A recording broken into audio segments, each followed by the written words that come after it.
Já parou para pensar como seria o mundo dos negócios se cada empresa falasse uma língua financeira diferente? Seria uma confusão total, né? Como um investidor poderia comparar, sei lá, o Apple com a Samsung? Ou como um banco decidiria para quem dar um empréstimo? Pois é, por muito tempo o mundo funcionou mais ou menos nesse caos. Então, o nosso roteiro aqui é justamente fazer essa jornada, sair do caos e chegar na clareza. Vamos entender por que essas regras existem, quais são as peças-chave desse quebra-cabeça, o que garante que a informação é boa e, no final, como usar tudo isso para ler a história que os números contam. Para começar, o primeiro ponto, e que talvez seja o mais surpreendente, é que contabilidade não é matemática pura. É uma ciência social. E o que isso quer dizer? Quer dizer que, antes de existir um padrão, existiam várias escolas de pensamento, ou seja, várias formas de contar a mesmíssima história econômica. E aí que o problema ficava gigante. Sem um livro de regras comum, o mesmo evento, por exemplo, a compra de uma máquina, podia fazer uma empresa parecer super lucrativa e a outra um desastre. A mesma realidade, mas duas histórias completamente opostas. Comparar? Impossível. Bom, a solução para essa confusão toda foi, obviamente, criar uma linguagem universal, um conjunto de regras que todo mundo concordasse em seguir. A ideia era fazer com que os relatórios financeiros fossem consistentes e principalmente comparáveis em qualquer lugar do mundo. E essa mudança não aconteceu do dia para a noite. Foi um movimento global que começou lá fora com o IASB, um órgão criado para desenvolver essas normas internacionais. O Brasil entrou de cabeça nesse movimento em 2007, com uma lei que colocou a gente no mesmo caminho. E para organizar tudo isso por aqui, nasceu o CPC, o Comitê de Pronunciamentos Contábeis. Ele funciona como grande tradutor, que adapta essa linguagem global para a nossa realidade aqui no Brasil. E no coração dessa nova linguagem está o CPC 00, que a gente chama de estrutura conceitual. A melhor forma de pensar nele é como se fosse a constituição da contabilidade. Ele não vai dizer como registrar cada parafuso, mas ele estabelece os princípios, os conceitos que guiam todas as outras regras. É a base de tudo. Ok, para entender qualquer jogo, primeiro a gente precisa conhecer as peças, certo? Na contabilidade, essas peças são os elementos básicos que formam a fotografia financeira de uma empresa. Vamos dar uma olhada nos três principais.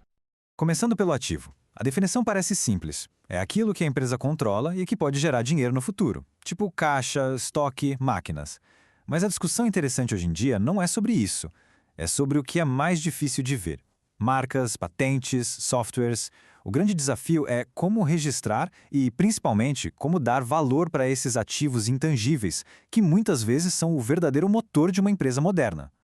Do outro lado da moeda, temos o passivo. São as dívidas, as obrigações da empresa. E, de novo, o fácil é olhar para um empréstimo no banco. A complexidade mora nas obrigações que são incertas. Pensa num processo judicial que a empresa está respondendo, ou na garantia de um produto que ela vendeu. Decidir se isso já é uma dívida a ser registrada e de qual valor, essa é uma das áreas mais cinzentas e críticas da contabilidade. E por fim, o patrimônio líquido. A conta é fácil. O que a empresa tem, menos o que ela deve. Mas o conceito por trás é o que importa. É o valor que, em tese, pertence aos donos do negócio. É o placar final do jogo, que mostra se, no final do dia, a empresa está conseguindo criar ou destruir valor. Agora, não basta só identificar as peças do jogo. O jeito que a gente fala sobre elas, a forma como a informação é apresentada, é fundamental. Vamos ver o que faz uma informação financeira ser realmente boa, ser útil para quem precisa tomar uma decisão. Vale a pena a gente parar um segundo para pensar nisso. Para um investidor decidir se compra ou não uma ação, que tipo de informação realmente faz a diferença? E que qualidades essa informação precisa ter para ser confiável? A resposta está em dois pilares. O primeiro é a relevância. A informação precisa ser capaz de mudar uma decisão, seja para confirmar algo que já se suspeitava ou para ajudar a prever o futuro. O segundo pilar é a representação fidedigna, ou seja, a informação tem que ser um espelho fiel da realidade. Tem que ser completa, neutra e livre de erros. E este ponto é absolutamente crucial. Uma característica não vale nada sem a outra. Uma informação que é relevante, mas não é confiável, é só fofoca. E uma informação super confiável, mas que não serve para nada, é só ruído. Elas precisam andar juntas para que a informação tenha valor de verdade. Bom, já entendemos o que precisa ser relatado e com que qualidade. Agora, a gente entra na parte mais analítica e que alguns chamam de a arte da contabilidade. como a gente atribui um valor em dinheiro para tudo isso. E aqui a gente entra num dos grandes debates filosóficos da contabilidade. De um lado, tem o custo histórico. É o preço que foi pago lá na origem. É um fato, é sólido, verificável. Mas, pensa bem, um terreno comprado nos anos 80 por, sei lá, 10 mil reais. Ele vale isso hoje? Claro que não. Do outro lado tem o valor corrente, que tenta mostrar o valor de hoje. É muito mais relevante, mas também abre a porta para a subjetividade. É a eterna briga entre segurança e relevância.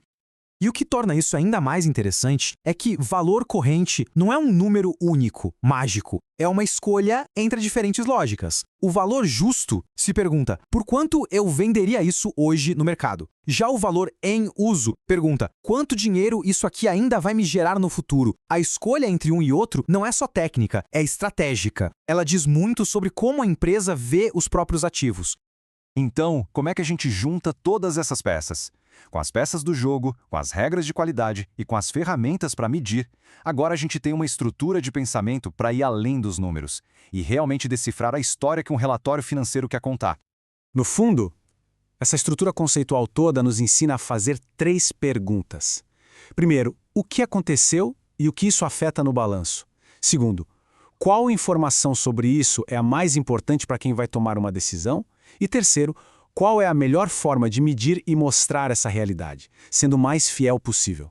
Não é uma fórmula pronta, é um processo de julgamento, guiado por princípios. Portanto, da próxima vez que um relatório financeiro aparecer, a proposta aqui é não enxergar só os números. É tentar enxergar as peças, as regras e, mais importante, as escolhas que foram feitas por trás de cada linha. A questão que fica não é só o que os números dizem, mas sim, que história eles foram escolhidos para contar. E qual outra história, talvez mais profunda, pode ser descoberta por quem sabe ler nas entrelinhas?